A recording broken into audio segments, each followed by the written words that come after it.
Nuclear বোমা বিস্ফোরণ মানেই কয়েক সেকেন্ডে সবকিছু শেষ, এটাই আমরা সাধারণত ভাবি। কিন্তু বাস্তবে এমন কিছু বিশেষ বাংকার আছে যেগুলো মানুষকে এই ভয়ঙ্কর বিস্ফোরণ থেকেও বাঁচাতে পারে। কিভাবে তৈরি হয় এই বাংকার এবং এর ভেতরে মানুষ কতদিন থাকতে পারে, চলুন বিস্তারিত জেনে নেই। নিউক্লিয়ার বিস্ফোরণের পর সাধারণত 3 ধরনের বড় বিপদ তৈরি হয়। প্রথমটি হলো ব্লাস্ট ওয়েভ বা প্রচণ্ড চাপের ঢেউ।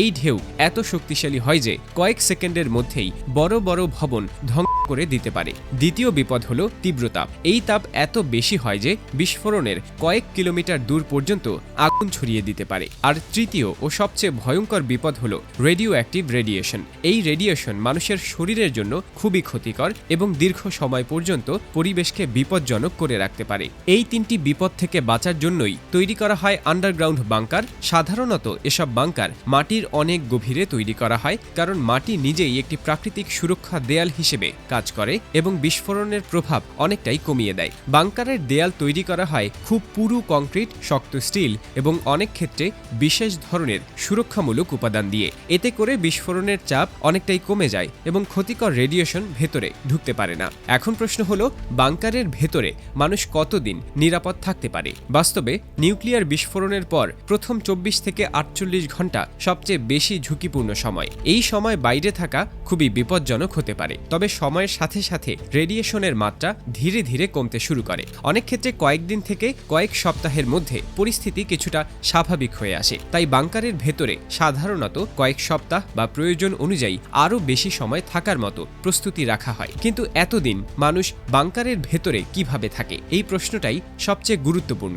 একটি ভালো মানের বাংকারের ভেতরে আগে থেকেই দীর্ঘ সময়ের জন্য খাবার এবং বিশুদ্ধ পানির ব্যবস্থা রাখা হয়। সাধারণত শুকনো খাবার, টিনজাত খাবার এবং সংরক্ষণযোগ্য পানির বড় ট্যাঙ্ক রাখা হয়, যাতে মানুষ দীর্ঘ সময় বাইরে না গিয়েও থাকতে পারে। তবে আধুনিক বাংকারে ছোট আকারে সবজি চাষের ব্যবস্থাও রাখা হয়, যাতে প্রয়োজন হলে ভেতরেই কিছু খাবার উৎপাদন করা যায়। আরেকটি গুরুত্বপূর্ণ বিষয় হলো বাংকারের ভেতরের বাতাস। কারণ নিউক্লিয়ার বিস্ফোরণের পরে বাতাসে ক্ষতিকর ধুলো এবং রেডিও অ্যাক্টিভ কণা ছড়িয়ে পড়তে পারে। এই কারণে বাংকারের ভেতরে বিশেষ করে এয়ার ফিল্টারেশন সিস্টেম ব্যবহার করা হয়। এই সিস্টেম বাইরের দূষিত বাতাস পরিষ্কার করে ভেতরের মানুষকে নিরাপদ বাতাস সরবরাহ করে। শুধু খাবার আর বাতাসই নয়, বিদ্যুতের ব্যবস্থাও বাংকারের একটি গুরুত্বপূর্ণ অংশ।